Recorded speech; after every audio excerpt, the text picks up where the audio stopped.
Shalom kekasih-kekasih Tuhan, selamat pagi. Firman Tuhan di dalam Mazmur pasal 90 ayat 12 berkata, "Ajarlah kami menghitung hari-hari kami sedemikian, hingga kami beroleh hati yang bijaksana."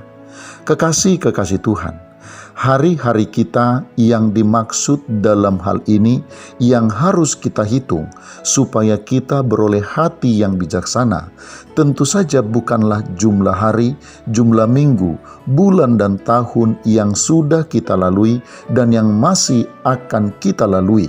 Meskipun harus kita akui bahwa hari-hari yang kita lalui, yang sedang datang dan yang akan datang bisa juga berdampak dan berpengaruh dalam pembentukan kehidupan kita.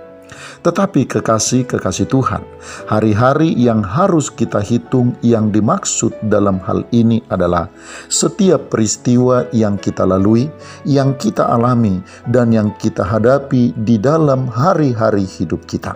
Sebab kekasih-kekasih Tuhan, di dalam segala sesuatu yang terjadi, yang kita alami dan yang kita hadapi di setiap saat itulah Tuhan berbicara kepada kita untuk mengajarkan ketetapan-ketetapannya, hukum-hukumnya, kebenaran-kebenarannya bagi kita, sekaligus untuk memberitahukan isi hatinya termasuk hasrat-hasratnya.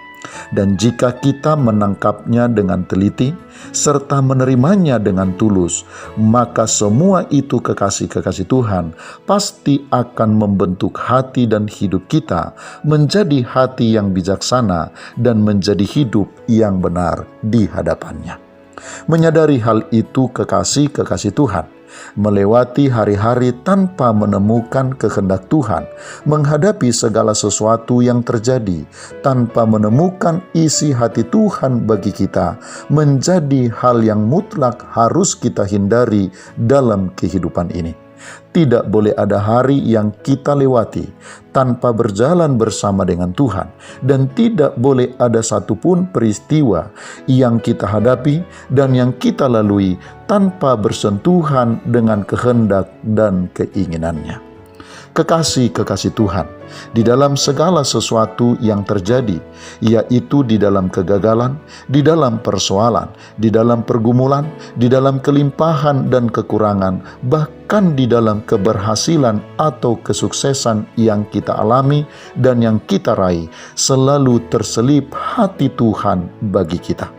Dan itulah yang akan membentuk kehidupan kita jika kita mampu menemukannya. Selamat pagi, Tuhan Yesus memberkati. Shalom.